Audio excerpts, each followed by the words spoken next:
So as you guys can see right here in the screen right now, there has been changes in our roster for the September games. And one who is making the headlines of every single Albanian football news was Adrian Bajrami changing and going to Switzerland.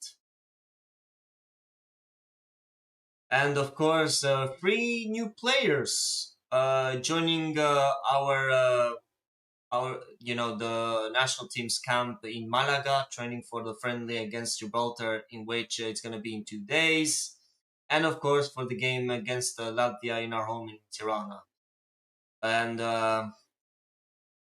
what do I have to say about Adrian Bajrami, man? It was a news that nobody has expected. It was literally, even in my latest video 3 days ago, I mentioned him as a returnee in, because he was playing in Luzerne. He got a loan move there, like I believe in the end of June, I believe, like 30th of June from Benfica. Although during the time in Portugal, he played at the B team. But yeah, man, it was certainly a move that nobody has expected at all. And of course, the three, people that are responsible for this situation that is going through our federation and the whole Albanian football, uh, we're gonna go deep dive on these three specific people that are responsible for this absolute Titanic-esque mode that we are facing. The main person who is responsible for this catastrophe situation that we're going through is none other than the president of Albanian football himself. That I like to call him Kim Duka because he has been the president of Albanian Federation for 23 years. And what he has done nothing but problems and just, spreading propaganda that, Albanian football has been improving, has been rising.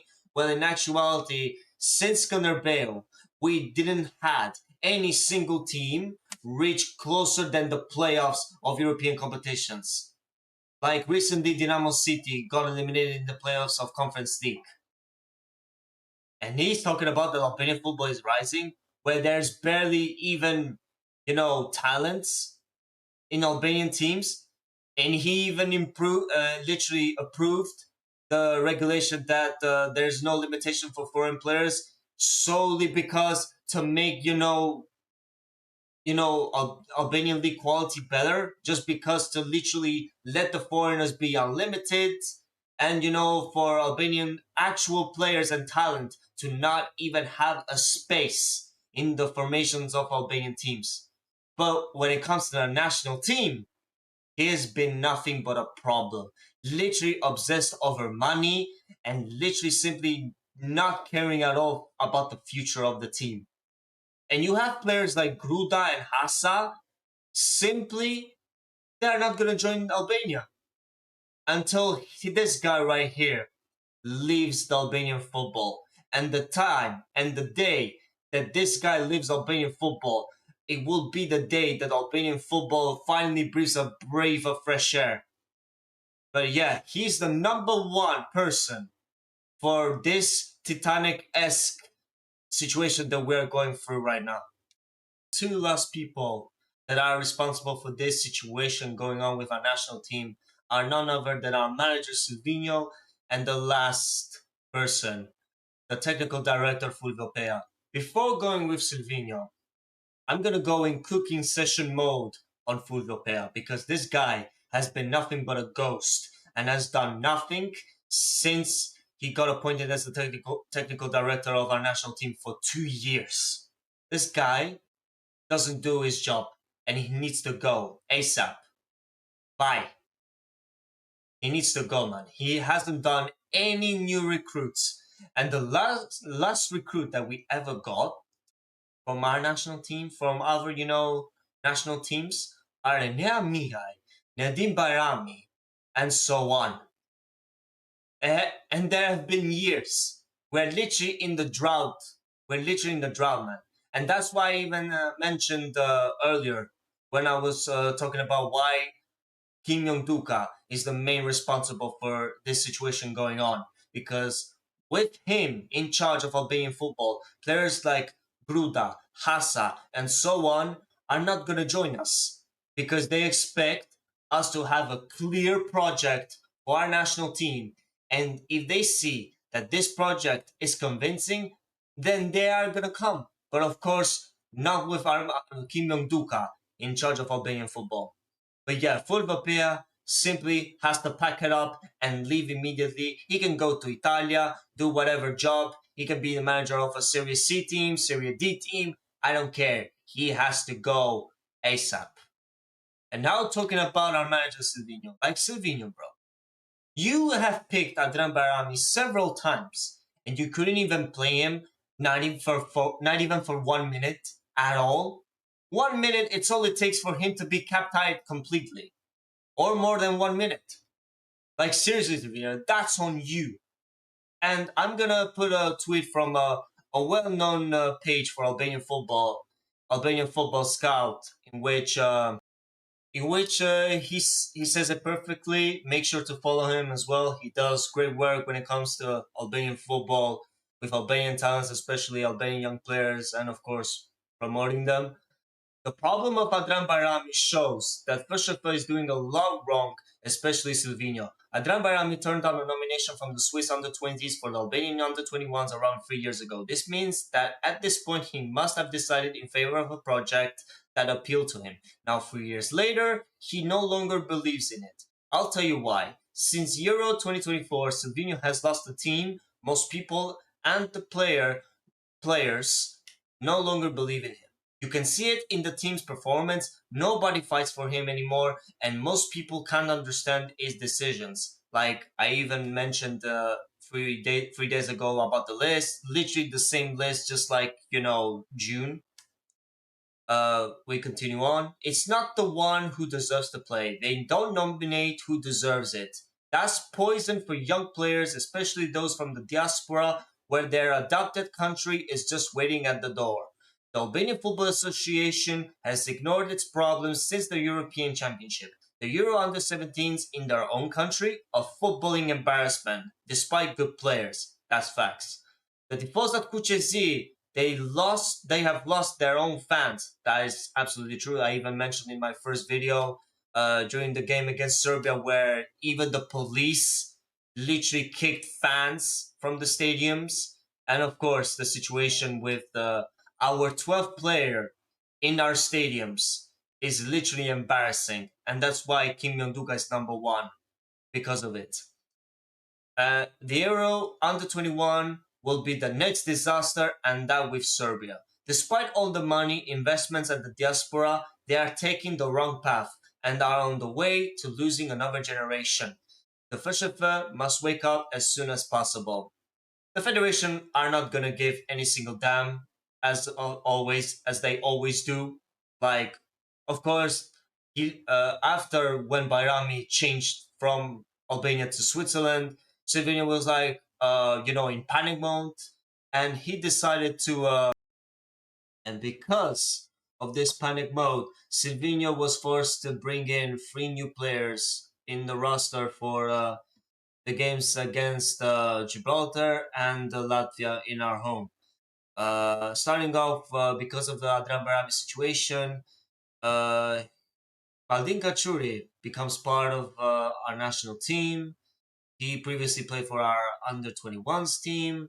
Last season, he didn't have a good spell on loan at Bromley. Now he plays at Arsenal unders teams. And looking forward to see him playing a couple of minutes, probably against Gibraltar or why not against Latvia. Secondly, Cristian Shpendi replacing Enis who his agent has beefs with Kim Yong Duka, not because of his injury. Let's be totally realistic. Albanian medias, please be real for once in your goddamn lives. And also let's see what Cristian Shpendi can do, especially against Gibraltar and Latvia. He's certainly gonna get minutes. It would be stupidity if he doesn't get any single minute. And then lastly, really Sylvinho, Enis Cokaj in big 2025. Like, Enis Cokaj has been a ghost when he went to Panathinaikos, and now he plays at Levadiakos. Like, seriously, Sylvinho, you had Lidon Selahi. He changed the team after he became Croatian champion with Rijeka in Croatia. He joined Julian Shewi's team, Vice Lodz, in Ekstraklasa, the top tier of Poland. And you stole that you have given this chance where Ulbera Madani is injured. Surely you should have picked Selai. But nope, instead he goes for Enis Cokaj in big 2025. Are we serious, Sylvinho? Are we actually serious? Like, at this point, I just don't get it about Sylvinho. Does he have like a argument with Lidon Selai? I just don't get it, man. How can you not pick Lidon Selai, but instead you go for Enis Cokaj of all people? Like, Sylvinho, are you actually serious? Are you this literally insane to not pick Lidon Selai in the team? Like, are we serious? And before I end this video, we're gonna talk about the traitor himself. If you sticked until the end, make sure to subscribe, make sure to like the video, share, and comment your thoughts about this Titanic-esque situation we're going through as a national team. And yeah, guys, if you want to see more Albanian football content related videos, and soon I'm gonna do Football Manager rebuilds with rebuilding Albanian teams, taking them to glory. So yeah, make sure to subscribe to the channel if you want to see them. What more words do I have to say about this traitor, Adrian Bajrami? This, what you're seeing right now, is when he got called up for the first time 3 years ago. And he said during that press conference that he was born and raised in Switzerland. He played many years football in Switzerland, but I chose Albania because I feel Albanian. But on the 1st of September 2025, Adrian Bajrami, you decided to sell your soul and yourself to Switzerland. Of course, Swiss FA and Murat Yakin wanting revenge after Leon Abdullah went to Kosovo. And what better way to go to our shambles of our federation and our shambles of our national team? And they took it the best opportunity and, convinced Adrian Bajrami to change and go to Switzerland. Adrian Bajrami, you literally make the dumbest decision because obviously there are 6 defenders way better than you, and I seriously doubt, unless Murat Yakin is gonna play you 1 minute, which is enough to literally get kept tight. And yeah, man, Adrian Bajrami, you're just a man with no soul, with no heart, with no brain at all, and just like players in the past, like players like Andreas Doi, Florin Durmishai, Elvis Kabashi, that literally waited long for Italy, Greece. They regretted those decisions. And also players like Dayaku, Meritan Shabani, and so on. But just like our legendary captain Nurik Sana said, you see this kid right here? Nationality never changes. National team is not like clubs. You stick with the nation of your heart, of your blood, and not change it on your own interest. So yeah, everyone, I have no more words to say. Adrian Bajrami is just a traitor. That's it. So I thank you everyone for watching this emergency of a video and series of a video. I hope you guys enjoyed it, and until the next video, in which will be after the games of Gibraltar and Latvia, see you all in the next video. Few trophies, but what your legacy is going to be is that you are a Judas, Judas, Judas, Judas!